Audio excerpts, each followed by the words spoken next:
Hey, what's going on, everybody? This is How About That Crypto. Today we're talking about NFTs. My name is Robert, and I am also known as Bitcoin Stylist on Twitter. You can follow me there. Starting this show to simplify and make more accessible the world of crypto, Web3, and digital assets. Please click on the link tree. It'll take you to the YouTube channel. Subscribe, like. You can leave feedback and comments below. I really would like to hear, am I doing a good job explaining things? Is it simple? Is it easy to follow, etc.? I need your feedback if I'm going to be able to do what I want to do. So here we go. All right. Today we're talking about NFTs. What is an NFT? Well, first of all, NFT stands for Non-Fungible Token. So in order to understand what that is, we need to start with what is fungible or non-fungible. Well, fungible means exchangeable. Think of like an ounce of gold. If I take 1 ounce of gold, it's equal to another ounce of gold. It doesn't matter where in the world or what it is. It's just an ounce of gold is an ounce of gold. Also, you can think of a Big Mac from McDonald's anywhere in the US is going to be the same. But apparently McDonald's fries in Iceland also don't decay for many years. I don't know if y'all saw that, but anyway, that's something else. Okay, so fungible means exchangeable from one to the next. And non-fungible means there's no difference from the other. Hold on. Let me start over. So fungible means exchangeable, meaning that there's no difference. Non-fungible means that there's difference. So like a non-fungible things means I can't exchange it in equal shares. So if I make something, if I create something, like I created this, like this is my little logo here. This is non-fungible. Like there is no other thing like this. I created it, it's mine. However, these headphones are fungible. Like you could just take these headphones, you go to the store, there's a bunch of headphones, they're all the same. Okay, so non-fungible just means it's unique. All right, moving on. Now that we got that out of the way, what is NFT or a non-fungible token? Well, a non-fungible token would be a token that's unique and different from every other token. So what is an NFT? An NFT is it's a piece of data imprinted on a blockchain. And it'll forever prove who bought it exactly when. But it's just not that much. Like everyone thinks of NFTs as like the Bored Ape Yacht Club or this crazy bubble thing that's happening. But like I wanted to explain to you what the actual technology is and some of the use cases. A lot of people believe that NFTs are going to be bigger than Bitcoin. And so Bitcoin's pretty big. However, NFTs is more of like a technology. Bitcoin is more considered like an asset and some consider it a currency. So think of like, I'm going to start off simple. Think of baseball cards or trading cards.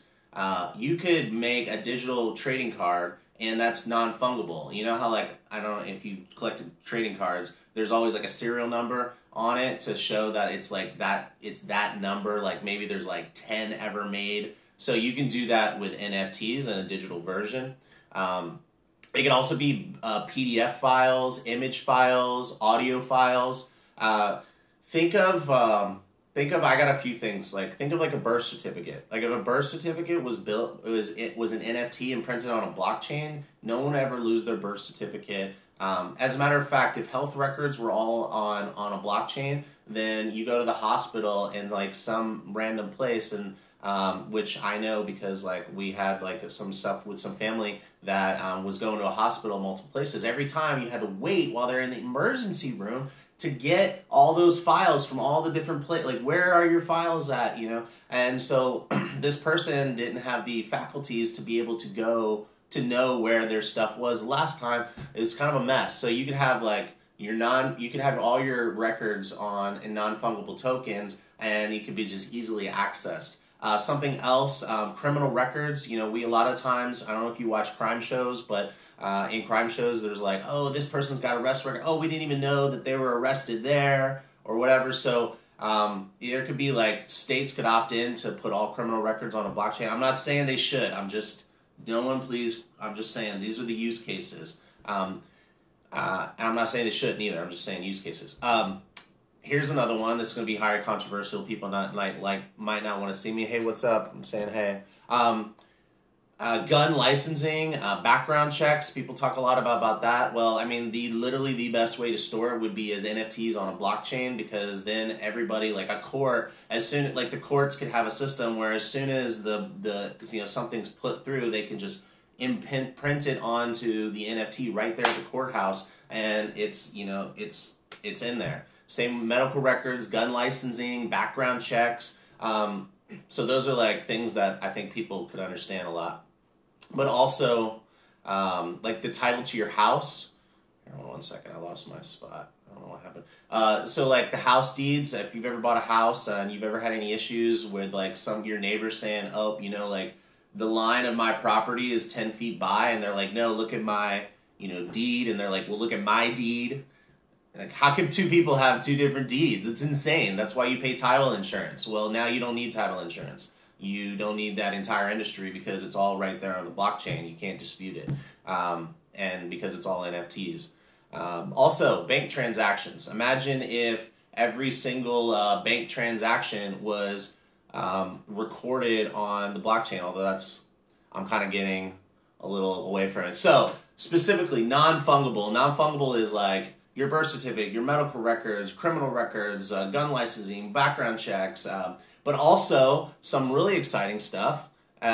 Like artists can drop CDs, and they can sell their CDs direct to their fans, and they can remove out of the equation like rent-seeking organizations. The management companies, like all the people that are involved in that are in between the artist and their fan. Now there's like a little bit more of a direct route for artists, and it helps with like smaller artists. And so anyway, that's NFTs. Let me know how I did in explaining it. I hope it wasn't too long. I didn't watch the timing, but so just remember, NFTs is something that's a unique document, file, video, JPG, PDF, and it can even be lines of code. So that could be like a gaming piece. Like say you're a gamer and you want like to upgrade to like a cool car with like turbo engines. Well, you could like go and buy the NFT and then plug it into the game and upgrade your car or whatever.